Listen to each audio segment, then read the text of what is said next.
It's time to get grounded. A lot of us go barefoot in the summer, and this morning we're going to talk about the benefits of working out without our shoes. All-American sprinter Steven Sashin is stepping in now to bust the myths about barefoot walking, running, and performance. Steve, thanks for joining us. My pleasure. Good to be here. All right. So, I love to go barefoot at home. I don't know so much on certain workouts, but what is the key to getting a better workout when you go barefoot? Well, let's start by thinking about babies because they spend a lot of time barefoot. When your kids were learning how to walk, would you think about doing something that squeezed their toes together or made it so they couldn't feel the ground so their brain didn't know what was happening or how to balance, or having something stiff that didn't let their feet bend and move and flex? I'm guessing no. No. Am I correct? Right, you're right. Yeah. So same thing for adults. And of course, most athletic shoes do all those things. I mean, if you look at your foot, it's probably not this shape, is it? Right. No, definitely not.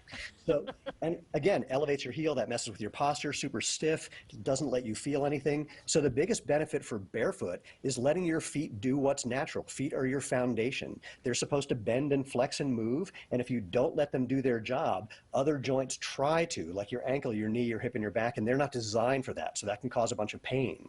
Also, your feet are supposed to feel. You have you have 200,000 nerve endings in every sole, preferably one or two. Right. That tells your brain how to control the rest of your body enjoyably and efficiently. If you look at power lifters, they'll often deadlift either bare feet or in socks or in super flat shoes because they know that's how you get the most power out of the ground. Same thing like if you do push-ups, would you do this with your fingers or this with your fingers? Oh, I spread them, just get more grip, right?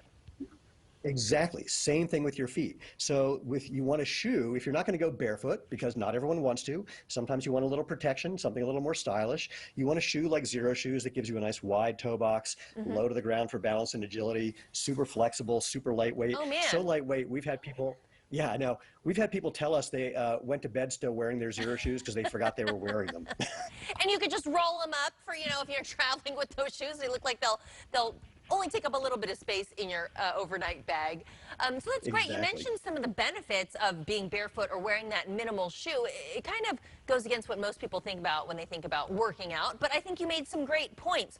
Who can really benefit from a barefoot workout or a minimal shoe?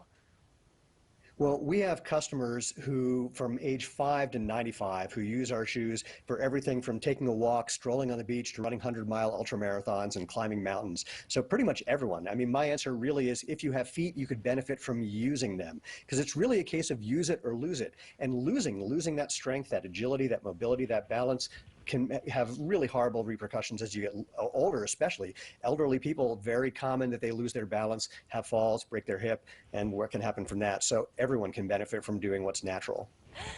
I understand you may have an Olympic connection with what's going on in Tokyo right now in your shoes. We're happily the footwear provider for 2 Olympic teams currently, Olympic artistic swimming, there they are, and also archery. So while the swimmers don't actually wear our shoes when they're in the pool, they wear our shoes and sandals when they're going to and from the pool, and hopefully when they're on the podium. And are there any myths you can bust about being barefoot and working out? Oh man, lots. Well, the biggest myth is that it's illegal to be barefoot in many places, and in most places that is far from the truth. Like, it's not illegal to be barefoot in any store. They may have a policy and you want to abide by that, but it's not illegal. Or many people think that it's illegal to drive barefoot. Not illegal in any of the 50 states. Oh, very interesting, very interesting. And I'm sure there's a little bit of technology that goes into these shoes.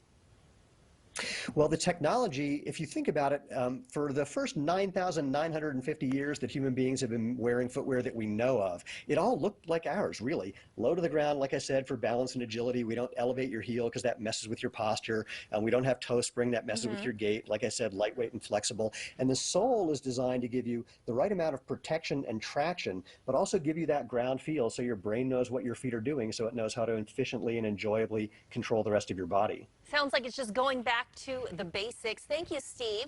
If you want more on their workout sand sneakers, visit xeroshoes.com.